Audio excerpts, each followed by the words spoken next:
एक गांव में एक सुंदर सी नदी थी। उस नदी को लोग जादुई नदी भी कहते थे। उसी गांव में एक रघु नाम का सब्जी वाला रहता था। वो बहुत ही लालची इंसान था। एक दिन वो घर घर जाकर सब्जी बेच रहा था। सब्जी ले लो, सब्जी, ताजा ताजा सब्जी, आलू, भिंडी, टमाटर, ताजी ताजी सब्जियां ले लो। अरे इस घर में कोई है क्या? तभी वहाँ से एक बूढ़ी अम्मा बाहर निकलती है। क्या क्या है सब्जी में बेटा? माँ जी, सब्जी में आलू है, भिंडी है, सब है। आपको क्या चाहिए? बेटा मुझे 2 किलो आलू दे दो। वैसे बेटा एक दिन में कितना कमाते हो? मुश्किल से माँ जी 200 रुपए कमाता हूँ।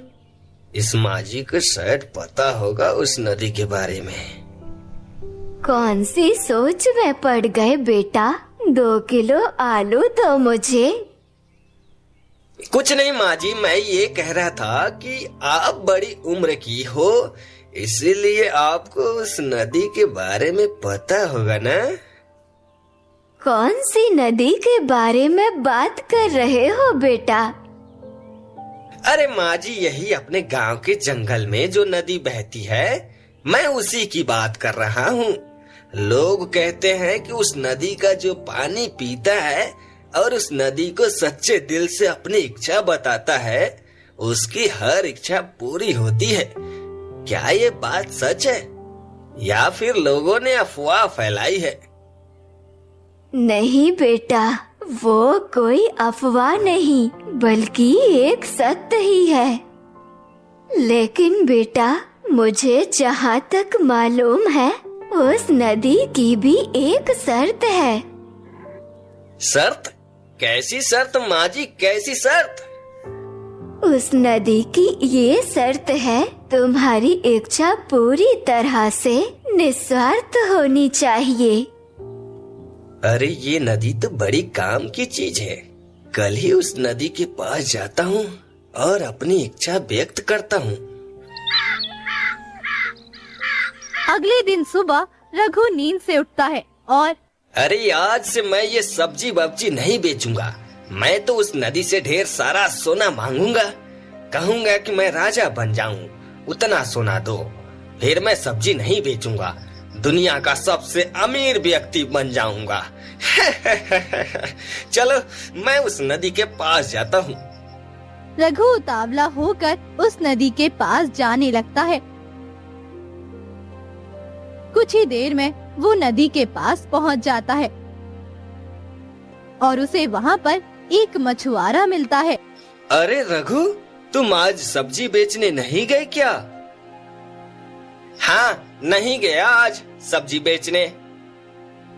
अरे लेकिन इतने उतावले होकर जा कहाँ रहे हो?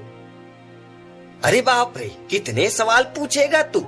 मुझे उस नदी के पास जाना है। मिल गया तुझे तेरा जवाब। बोल, अब जाऊं?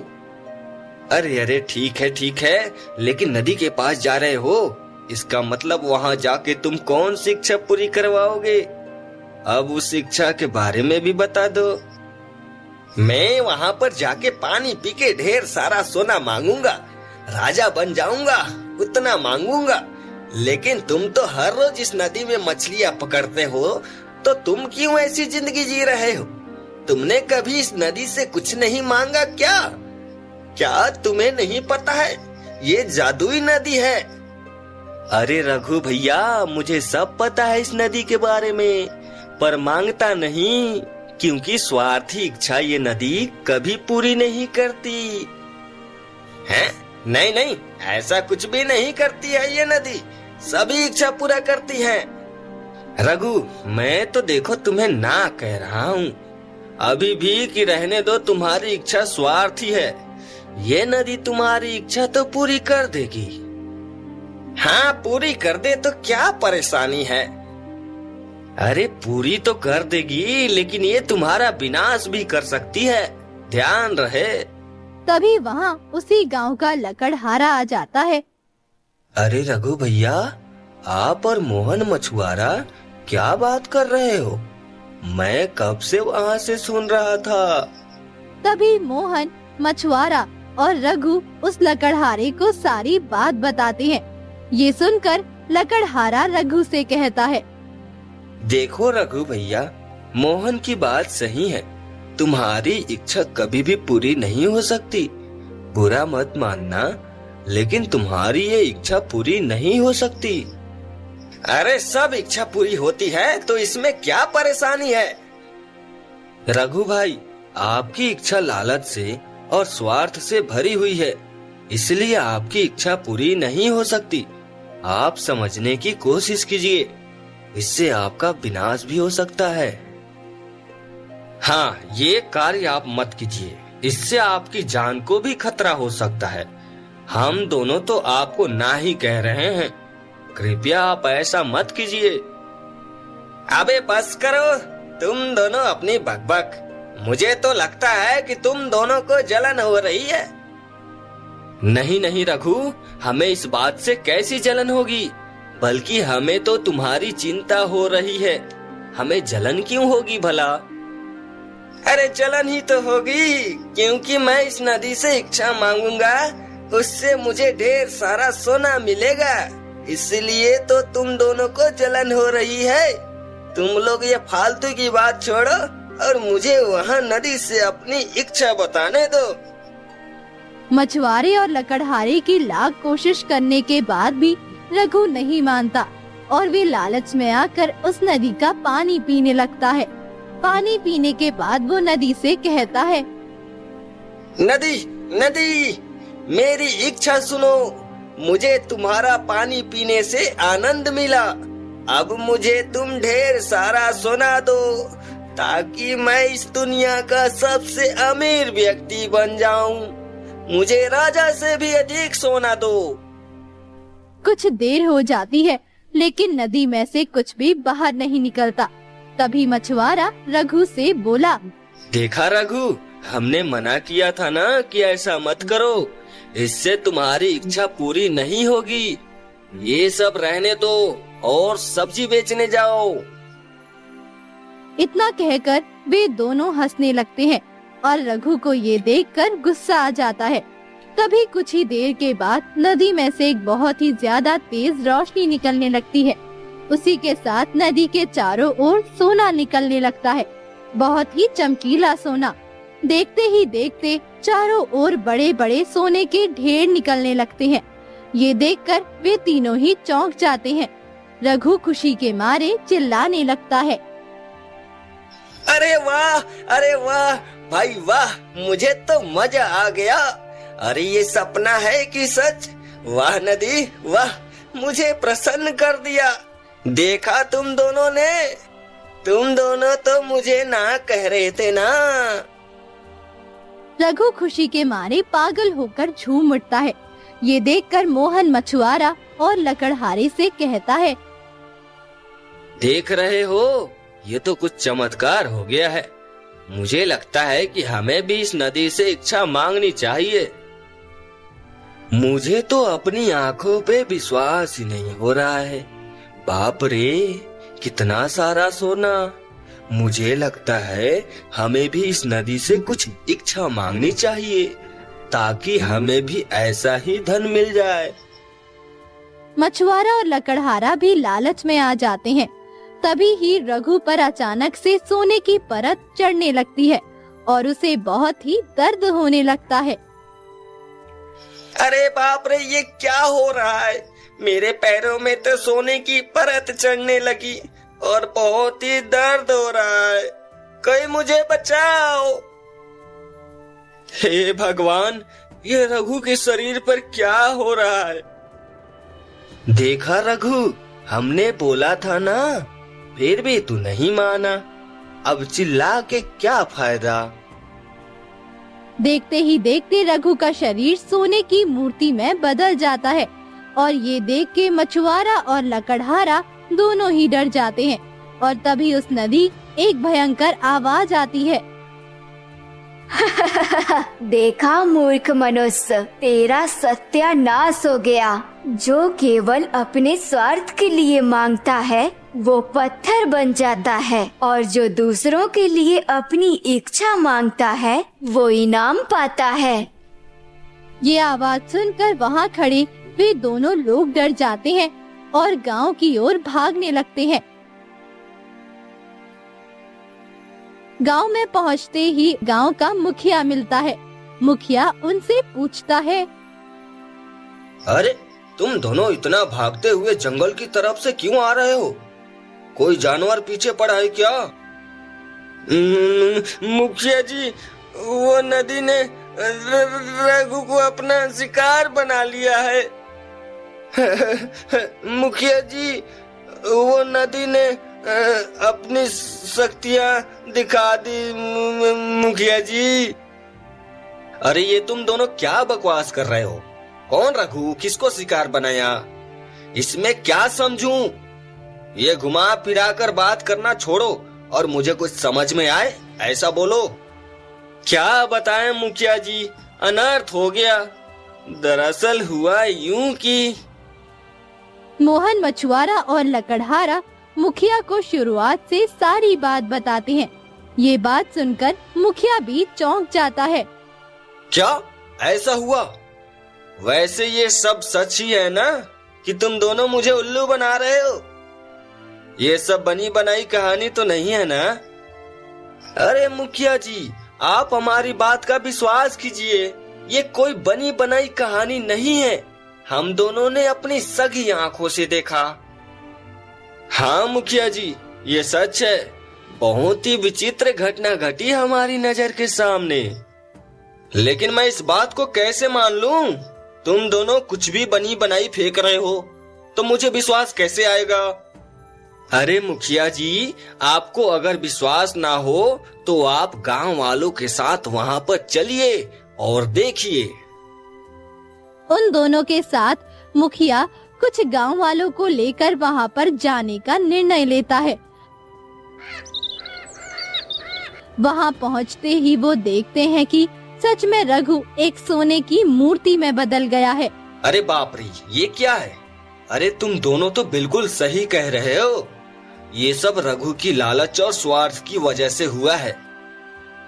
ये विचित्र घटना से सारे गांव वालों के लिए चर्चा का विषय बन जाता है। बाद में ऐसे ही कुछ साल बीत जाते हैं और गांव में बारिश न होने के कारण भयंकर अकाल पड़ जाता है। लोग भूख से तड़प रहे थे। गांव में एक सुनम नाम की लड़की आती है। वो अपने पिताजी से कहती है, पिताजी, हमारे गांव में अकाल पड़ गया है। इसी कारण अब लोग भूख से तड़प कर मर रहे हैं। हाँ बेटी, हमारा भी यही हाल है। घर में एक अन्न का दाना भी नहीं है। इस बार बारिश की एक भी बूंद नहीं गिरी। अब भगवान की मर्जी, आगे क्या होता है देखते हैं बेटा। लेकिन पिताजी, इस अकाल में अब हम क्या करें? अगर ऐसे ही चलता रहा तो हम सब गांव वाले भूखे मर जाएंगे। पिताजी, अब हम करें तो क्या करें? सुमन एक जिज्ञासु लड़की थी। गांव में अकाल पड़ा, इस वजह से उसे बहुत दुख हुआ और वो हर पल इस दुविधा से कैसे बाहर निकला जाए उसके बारे में सोचती है। दूसरी तरफ गांव में मुखिया लोगों से कर्ज के पैसे भी ले रहा था, जिससे किसान को बड़ी ही मुश्किलों का सामना करना पड़ता था। एक दिन सुमन गांव के मुखिया के पास मदद मांगने जाती है। अरे तू तो राम की बेटी है ना लड़की, यहाँ पर आज क्यों आई है? नमस्कार मुखिया जी, मैं यहाँ एक विशेष काम से आई हूँ। देखिए मुखिया जी, इस बार हमारे गांव में भयंकर अकाल पड़ा है। बारिश की एक भी बूंद तक नहीं गिरी है। इसकी वजह से कोई भी किसान अपनी फसल नहीं उगा पा रहा। हाँ तो अब मैं क्या करूँ उसमें? मेरा कोई कसूर है क्या? आपका कोई कसूर नहीं मुखिया जी, लेकिन अगर आप किसानों का कर्ज इस साल के लिए रोक दें तो बहुत अच्छा होगा। ओह, तो तुम यहाँ पर इसलिए आई हो? अरे बारिश नहीं हुई तो मैंने कुछ गांव वालों का गुनाह किया है क्या? जो भी हो कर्जा तो देना पड़ेगा, वरना सबकी जमीन हड़प लूंगा। देखिए मुखिया जी, आप ऐसा मत कीजिए। आप गांव वालों की मदद कीजिए। आपके पास तो बड़े बड़े अनाज के भंडार लगे हैं। कृपया उनमें से थोड़ा सा अनाज गांव वालों को दे दीजिए ताकि लोग भूखे ना मरें। आप लोगों को एक भी दाना मेरे भंडार में से नहीं मिलेगा। लड़की तू पागल हो गई है क्या? अरे मैंने यहाँ कोई धर्मशाला खोली हुई है क्या? मैं कहता हूँ तू जल्दी यहाँ से निकल जा। इस तरह मुखिया दुर्व्यवहार करके सुमन को अपने घर से निकाल देता है। सुमन बेचारी दुखी होकर वापस अपने घर आ जाती है। घर आते ही उसके पिता उससे कहते हैं, बेटी, फसल का एक भी दाना इस बार नहीं उगा और वो मुखिया भी कर्ज के पैसे मांग रहा है। कहाँ से दे हम पैसे? हाँ पिताजी, उस बात की तो चिंता है, लेकिन अब कर भी क्या सकते हैं हम। मैंने भी मुखिया जी से बात की, लेकिन वो मानने के लिए तैयार ही नहीं है। अकाल का रूप धीरे धीरे बढ़ रहा था। लोग भूख से तड़प रहे थे और एक तरफ सुमन को गांव वालों की ये हालत देखी नहीं जा रही थी। वो मन ही मन सोच रही थी। तभी उसके मन में एक ख्याल आ जाता है। अरे, लोग उस नदी के बारे में कहते हैं कि वो जादुई नदी है और अपनी इच्छा बताने से वो इच्छा पूरी कर देती है। मैं इसके बारे में पिताजी से पूछती हूँ। पिताजी, क्या लोग उस नदी के बारे में जो कहते हैं वो सब सच है क्या? हाँ बेटा, वो सच है। वहाँ उस नदी का पानी पीकर जो भी इच्छा मांगते हैं वो पूरी हो जाती है। सच में पिताजी? तो हम जो भी इच्छा मांगेंगे वो पूरी हो जाएगी? नहीं बेटा, हमारी इच्छा पूरी निस्वार्थ होनी चाहिए, तो ही पूरी हो सकती है। वरना हम भी हमारे गांव के वो रघु सब्जी वाले की तरह एक मूर्ति में बदल सकते हैं। अभी भी वहाँ पर उसकी मूर्ति उस चीज का प्रमाण है। अब जो भी होगा वो देखा जाएगा, लेकिन मुझे उस नदी से इच्छा मांगनी है। अगले ही दिन सुमन जंगल के घने रास्ते से उस नदी की ओर जाने लगती है। जंगल का रास्ता बहुत ही घना और डरावना था, लेकिन सुमन निडर होकर जंगल में जाने लगती है। थोड़ी देर बाद वो उस नदी के पास पहुंच जाती है। वाह, कितनी प्यारी नदी है। देख करके तो मन खुश हो जाता है। चलो इस नदी से अब मैं अपनी इच्छा व्यक्त करती हूँ। सुमन अपने दोनों हाथों से पानी पी के उस नदी से कहती है, मुझे आपका पानी पीकर तो आनंद आ गया नदी माता। कृपया आप मुझे स्वार्थी न समझें। मैं यहाँ कोई धन या माया के लालच में नहीं आई हूँ। मैं तो इसीलिए आई हूँ कि हमारे गांव में अकाल के कारण लोग भूखे मर रहे हैं। हे नदी माता, अगर मेरा मन सच्चा है तो मुझे खाने के लिए अनाज दे, ताकि मैं वो अनाज गांव वालों को खिला सकूं। कुछ देर के लिए तो नदी से कोई भी उत्तर नहीं आता और सन्नाटा पड़ जाता है। तभी नदी में से एक अजीब सी रोशनी निकलती है और बाद में अनाज के ढेर लगने शुरू हो जाते हैं। ये देख सुमन को बहुत खुशी मिलती है। ये तो सच में अनाज निकलने लगे। वाह नदी माता, मैं आपका कैसे शुक्रिया करूं? मुझे तो समझ ही नहीं आ रहा।